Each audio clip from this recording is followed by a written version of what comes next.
Hello everyone, हमने पिछली class में फ्रूट्स के बारे में पढ़ा था। आज हम पढ़ेंगे सीड और बीज और अंकुरण के बारे में। का काम होता है सीड को की सुरक्षा करना।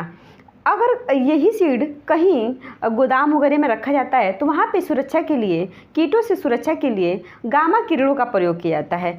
और जब वो वही सीड फ्रूट में है तो उसकी सुरक्षा फ्रूट करता है। और हमने पिछली क्लास में बताया था कि फ्रूट का निर्माण होता है जो वो ओवरी में होता है, और ओवरी में ओव्यूल होता है। ओव्यूल के अंदर ओवरी के अंदर ओव्यूल होता है और ओव्यूल में ही सीड का निर्माण होता है। और सीड का काम होता है नई प्रजाति को बनाए रखना, यानी कि सीड अगर है तभी नई प्रजाति बनेगी, यानी कि अगला नस्ल सीड से ही तैयार होता है। तो सीड का काम है अगला नस्ल बनाए रखना। इसके दो भाग होते हैं, सीड के दो भाग होते हैं, एक बाहरी भाग, एक आंतरिक भाग। बाहरी भाग को टेस्टा कहते हैं और आंतरिक भाग को टिग्मा कहते हैं। अब इसका समझने का सबसे आसान तरीका ये है, आप चना देखे होंगे, चना के अंदर वाले भाग को टिग्मा कहते हैं और बाहरी वाली जो ऊपर परत होता है उसको टेस्टा कहते हैं। एक और एग्जाम्पल है, जैसे आप अनार देखे होंगे, अनार के अंदर एक वाइट कलर का संरचना दिखता है, उसे कहा जाता है टिग्मा, वो आंतरिक भाग हो गया। और ऊपर वाले भाग को टेस्टा, ऊपर वाले भाग को ही खाते हैं, जब जूस निकाला जाता है तो वो आंतरिक भाग निकल जाता है। तो ये समझने का आसान तरीका है कि आंतरिक भाग जो वाइट कलर का दिखता है उसे टिग्मा कहते हैं और बाहरी भाग को टेस्टा कहते हैं। समझेंगे कि माइक्रोपाइल क्या है।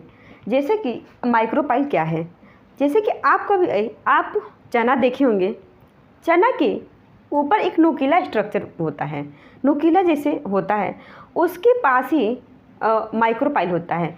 जिसमें माइक्रोपाइल बड़ा होगा वो जल्दी अंकुरित होता है। जिसमें माइक्रोपाइल बड़ा होता है वो उसके अंदर नमी जल्दी पहुंचता है, क्योंकि और जिसमें माइक्रोपाइल छोटा होता है वो उसके अंदर नमी जल्दी नहीं पहुंचता है। जैसे कि आप कभी देखे होंगे, चना भिगोते हैं तो चना जल्दी से फूल जाता है। और मटर क्या है, मटर के ऊपर माइक्रोपाइल बहुत छोटा होता है, वो उतना दिखता भी नहीं है, तो उसके अंदर नमी जल्दी नहीं पहुंचता है। तो आप देखेंगे कि मटर जो होता है वो बहुत टाइम के बाद फूलता है, और चना क्या है, वो जल्दी फूल जाता है क्योंकि उसके अंदर नमी जल्दी पहुँचता है। आप समझ चुके होंगे कि बीज का निर्माण कहाँ होता है, ओव्यूल में होता है, और इसका काम क्या है, नई प्रजाति को बनाए रखना। और इसके दो भाग होते हैं, एक टेस्टा, बाहरी भाग को टेस्टा कहते हैं और आंतरिक भाग को टिग्मा कहते हैं। और माइक्रोपाइल का क्या काम होता है, माइक्रोपाइल का काम होता है जो बीज के अंदर पानी या नमी जाता है वो किसके द्वारा, माइक्रोपाइल के ही द्वारा जाता है। तो आप समझ गए होंगे कि माइक्रोपाइल का काम क्या है, बीज के अंदर पानी पहुंचाने का काम करता है माइक्रोपाइल। हम समझेंगे कि जब बीज को खेत में डाला जाता है तो सबसे ज़्यादा फास्फोरस की आवश्यकता होती है। जब बीज को खेत में डाला जाता है तो सबसे ज़्यादा फास्फोरस की आवश्यकता होती है। और वही बीज जब बड़ा हो जाता है तो सबसे ज़्यादा ज़रूरत होती है नाइट्रोजन की।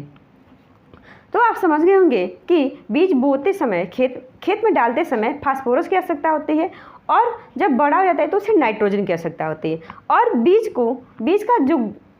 बीज को गोदाम में रक्षा कौन करता है, गामा किरणें द्वारा रक्षा किया जाता है। सीड, जर्मिनेशन ऑफ सीड में क्या होता है कि जैसे कि क्या होता है, बीज जो होता है वो निष्क्रिय अवस्था में होता है, और तो जब सक्रिय अवस्था में हो जाता है, यानी कि जब एक्टिव हो जाता है और उसके ऊपर, सीड के ऊपर छोटा छोटा वाइट कलर का निकल जाता है, उसे अंकुर कहते हैं, यानी उस पूरी प्रक्रिया को अंकुरण कहते हैं। अब हम समझेंगे कि बीज को अंकुरित होने के लिए किन किन चीज़ों की आवश्यकता है।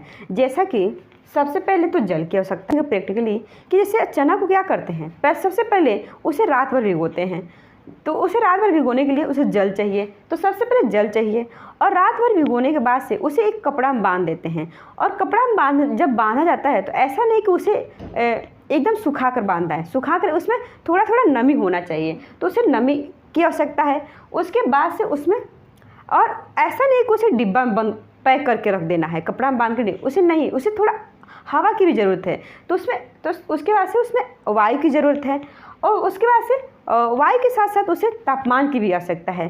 क्योंकि अगर टेम्परेचर नहीं रहेगा तो अंकुरित ठीक से नहीं होगा। तो टेम्परेचर के लिए ऐसा नहीं है कि उसे धूप में रख दें, धूप में भी नहीं रख, अगर धूप में रख देते हैं तो पूरी तरह से सूख जाएगा तो बीज अंकुरित नहीं होगा। तो ये 4 चीज़ें जो हैं, जल, नमी, वायु, तापमान, ये 4 चीज़ हैं क्या जो बीज को अंकुरित करने के लिए इन 4 चीज़ों की आवश्यकता होती है। अब हम समझेंगे और बीज को अंकुरण होने के लिए हार्मोन की आवश्यकता होती है। तो जिस जिबरेलिन होता है और जिस जर्मिनेशन यही काम करता है। जब गोदाम में बीज को रखा जाता है तो उसके ऊपर एक पेस्ट लगा दिया जाता है ताकि अंदर की नमी बाहर न जाए, कि जिससे सीड सूख के मरे नहीं, क्योंकि सूख के मर जाएगा तो वो जर्मिनेट नहीं करेगा। और नमी अंदर नहीं जाने देता है कि ताकि अगर बाहर की नमी चली गई तो वो गोदाम में ही जर्मिनेट कर जाएगा, इसीलिए उसके ऊपर एक पेस्ट लगा दिया जाता है। अब आपके मन में सवाल आएगा कि वो पेस्ट किसका होता है। तो वो पेस्ट फास्फोरस का होता है, क्योंकि उसमें वो पेस्ट फास्फोरस का होता है। अगर उस पर फास्फोरस ज़्यादा है तो जैसे ही उसे खेत में लगाया जाता है तो वो पौधा जो होता है वो जल्दी जर्मिनेट कर जाता है। तो हम समझेंगे कि एग्ज़ाम में ये भी पूछा जाता है कि बीज को अंकुरित होने के लिए किन किन चीज़ों की आवश्यकता नहीं है। तो बीज को अंकुरित होने के लिए मृदा यानी कि मिट्टी की आवश्यकता नहीं है, क्योंकि जो बीज अंकुरित होता है तो वो किसी भी कपड़े में या बर्तन या कटोरा थाली किसी में भी हो जाता है, तो उसे अंकुरित होने के लिए मिट्टी की आवश्यकता नहीं है और ना ही किसी पोषण यानी, और बीज को अंकुरित होने के लिए किसी भी पोषण खाद की आवश्यकता भी नहीं होती है। और जो बीज का जो स्प्राउट निकलता है वो वाइट कलर का होता है। वाइट कलर का जब होता है तो उसमें क्लोरोफिल यानी कि क्लोरोफिल नहीं होता है। तो जब क्लोरोफिल नहीं होगा तो उसे सूर्य की प्रकाश की भी आवश्यकता नहीं है। तो आप समझ गए होंगे कि बीज को अंकुरित होने के लिए इन 4 चीज़ों की आवश्यकता है। जल, नमी, आर्द्रता, जल, नमी यानी कि आर्द्रता, वायु और तापमान, इन 4 चीज़ों की आवश्यकता है। और जल को और बीज को जर्मिनेट करने के लिए किन चीज़ों की आवश्यकता नहीं है, तो मृदा, पोषण और प्रकाश, सूर्य के मृदा, पोषण में खाद वगैरह हो गया जिससे, और सूर्य का प्रकाश की भी आवश्यकता नहीं। और इन 4 चीज़ों के साथ साथ जिबरेलिन नामक हार्मोन की भी आवश्यकता होती है। तो जिबरेलिन नामक हार्मोन जो है उसे हार्मोन चैप्टर में पढ़ेंगे, उसे नेक्स्ट वीडियो में पढ़ेंगे कि प्लांट में कौन कौन से हार्मोन होते हैं। तो और आज का वीडियो हम यहीं समाप्त करते हैं। वीडियो पसंद आए तो लाइक करें, शेयर करें और चैनल को सब्सक्राइब करें। मिलते हैं नेक्स्ट वीडियो में, तब तक के लिए धन्यवाद।